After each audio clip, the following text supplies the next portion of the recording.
Bonjour, pour cette nouvelle formation, je vous propose du travail sur Google.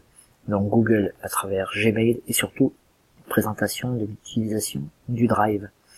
Alors lorsque vous allez sur Google, vous pouvez sélectionner un compte, en créer un. Donc cette partie-là, normalement, vous avez déjà dû la faire. Alors en fait, il se trouve que vous pouvez créer autant de comptes Gmail que vous le souhaitez.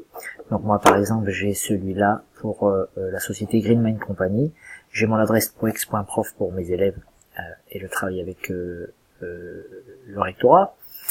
Mon adresse personnelle, mon adresse pour le Greta Viva 5 et je pourrais utiliser un autre compte si j'en avais ou même en supprimer. Donc en fait, vous vous connectez sur le compte que je vous ai sans doute déjà conseillé donc de créer.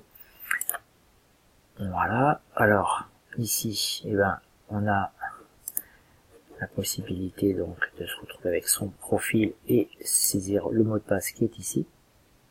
Donc vous, c'est votre mot de passe et on se retrouve justement dans cette configuration là, c'est-à-dire on va avoir la partie, alors là c'est ici dans la partie en haut, c'est cette espèce de petit menu avec les 9 petits carrés qui est très important puisque c'est l'accès tout simplement à l'actualité, à Maps, à YouTube, à votre Gmail et notamment à votre Drive qui est ici.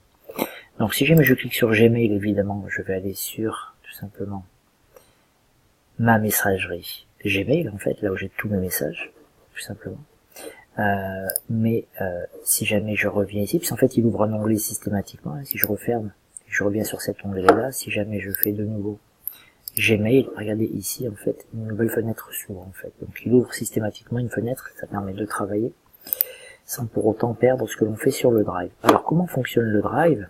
En fait le Drive c'est quelque chose, alors moi le mien il est évidemment fortement utilisé et bien rempli, mais tout simplement en fait le Drive ici c'est un espace, donc c'est un cloud en fait, c'est-à-dire c'est un espace avec mémoire ici, donc on a 15 gigaoctets qui sont entièrement gratuits, qui sont stockés sur les serveurs de Google. Donc moi pourtant j'ai mis beaucoup de choses et j'ai 420 mégaoctets d'utilisés, donc avant de le remplir il y a de quoi vraiment stocker pas mal de choses.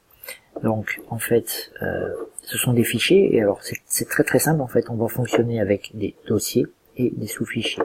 Donc là moi je l'utilise tout simplement le bac, la classroom, l'école, le management, le Greta, bref il y a pas mal de choses à faire. Et comment on l'utilise? C'est extrêmement simple, il suffit soit de créer ici sur nouveau, et dans ce cas là il va me proposer soit de créer un dossier, soit d'importer un fichier, ou d'importer un dossier complet, et puis après on verra aussi la création de documents avec Google Docs, ou Excel avec Google Sheets, ou PowerPoint qui s'appelle Google Slides, voire encore Google Forms pour faire des formulaires, du dessin, il y a pas mal de choses à voir. Donc nous on va juste faire créer un dossier, on va le nommer EC NDRC, et je fais créer.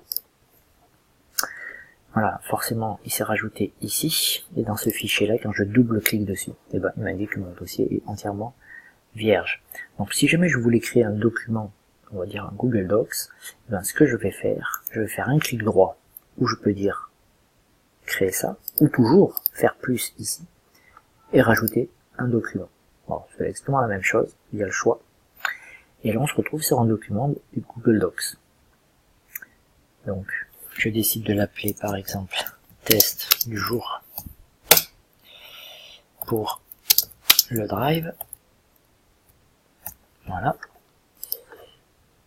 On va le centrer. Alors ici, il n'y a pas de titre pour l'instant. Ce qui se passe, c'est que si je clique ici, il va reprendre en général la première phrase que j'ai écrite du jour pour le Drive. C'est une petite astuce, c'est quand même assez sympa. Le plus important, c'est ici. Il y a marqué toutes les modifications ont été enregistrées dans le Drive. Ce qui veut dire qu'à chaque fois que je tape quelque chose, il marque enregistrement en cours. Et donc, si jamais je commence à mettre menu 1, il est en train de faire enregistrement en cours. Et donc en fait, même si jamais je ferme mon document sauvagement, je n'ai pas besoin de l'enregistrer. Je le retrouve ici directement. Ici. Toujours dans mon Drive, dans mon ECNDRC, avec mon document qui est ici. Donc soit je fais un double clic pour l'ouvrir et dans ce cas-là, je me retrouve avec mon document, avec ce que j'avais marqué, ici.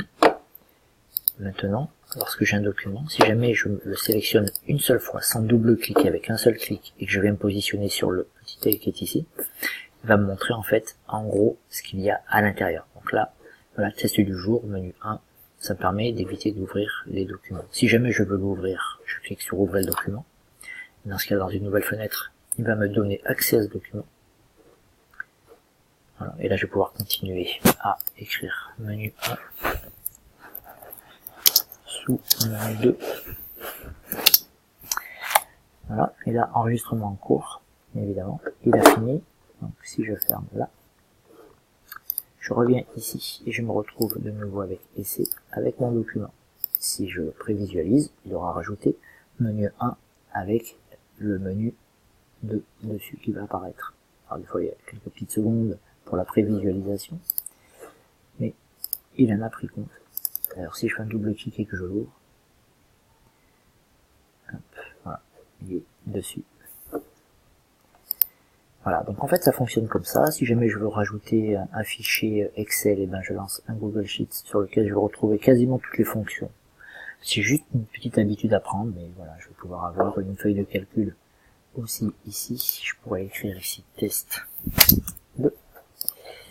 Et l'enregistrement est en train de se faire et je vais le fermer. Et donc je me retrouve avec un document Word, Docs, et un document Excel.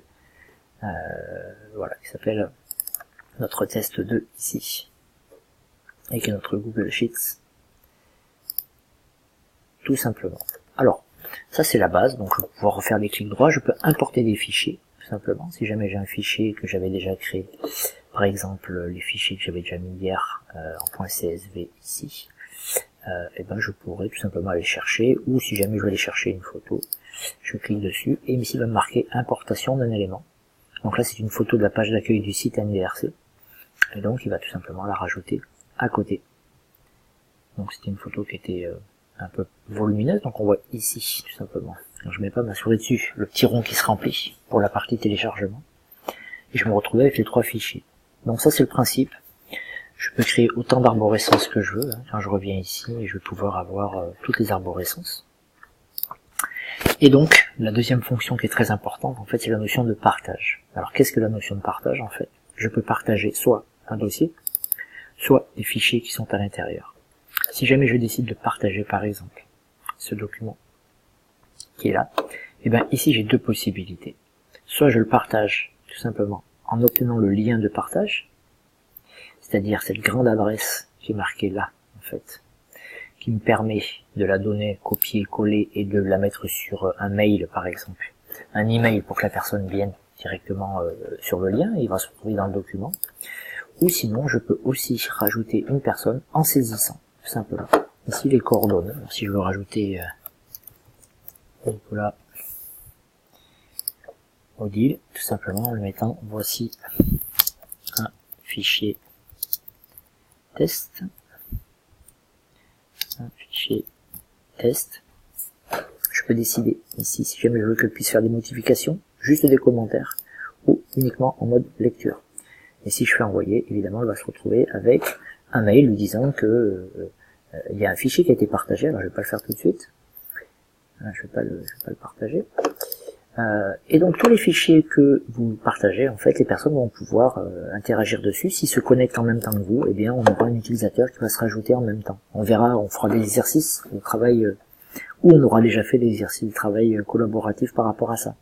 Quand on vous invite à recevoir des fichiers partagés, ils ne se retrouvent plus ici, uniquement ici dans la partie Drive, mais dans la partie Partager avec moi.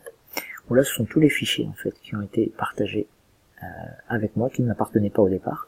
Et en fait, tout simplement avec un clic droit, je peux très bien décider de faire ajouter à mon drive, et dans ce cas-là, je vais pouvoir les retrouver aussi dans mon drive ici. Là, ici, on m'a indiqué d'ailleurs que ma photo avait été importée. On la retrouve bien ici. Si je fais ma prévisualisation, je me retrouve bien avec la grande image qui me sert à travailler sur les sites WordPress. Voilà, le principal à savoir, c'est ce travail de partage, c'est la création des fichiers, c'est le téléchargement, importer des fichiers ou importer des dossiers. Le principe, alors on peut rajouter des Google Drive, on peut les déplacer dans l'arborescence. Alors on retrouve exactement, voilà, ici on retrouve exactement le principe de PowerPoint. Voilà, la différence en fait c'est que justement si jamais je veux modifier l'arborescence en fait, et ben je vais pouvoir les déplacer. Alors pour déplacer un fichier, je vous montre en fait, donc je reviens en arrière, et ici je peux mettre dans un dossier, mais si jamais je décide de le déplacer dans le fichier mercatique par exemple, si je clique dessus et que je fais destination, je vais le déplacer, mais si je clique sur la flèche de droite, je vais rajouter un niveau d'arborescence dans lequel j'ai tous mes cours par exemple. Et si jamais je choisis à l'intérieur, par exemple, projet, et que je clique dessus, je vais me retrouver encore avec d'autres arborescences. Et si j'ai pas envie de le faire, je ne le fais pas. Pour supprimer les fichiers, eh ben c'est très simple. Je fais clic droit, et je vais soit faire supprimer comme ça, soit alors tout simplement je le sélectionne, et je le mets dans la corbeille, et on voit qu'ils passent tous dans la corbeille à vitesse instantanée. Alors là c'est pareil sur mon drive ici, et ben mon EC NDRC, ici, voilà, qui est vide maintenant en fait, ben, cet essai NDRC, je vais tout simplement le mettre à la poubelle, et voilà. Et donc, dernier élément, si jamais je veux changer de compte, c'est extrêmement pratique, je clique ici, sur mon compte, et si jamais je veux passer tout à coup basculer sur mon compte professionnel, sur mon compte personnel, j'ai plus qu'à cliquer sur la couleur qui m'intéresse en fait, et je vais pouvoir choisir de me connecter, par exemple, et là je vais basculer d'un compte à un autre, tout en conservant ici ma boîte, donc poex.prof, je vais me connecter ici avec mon mot de passe et je vais pouvoir me valider et je vais directement atterrir sur mon Google avec cette adresse-là. Voilà, cette présentation est terminée, c'est quelque chose d'assez simple, mais c'est extrêmement pratique, vous verrez avec la classe, c'est vraiment quelque chose de très performant, je n'utilise plus de clé USB. Voilà, entraînez-vous, créez les comptes, partagez, et puis à une prochaine formation vidéo. Au revoir.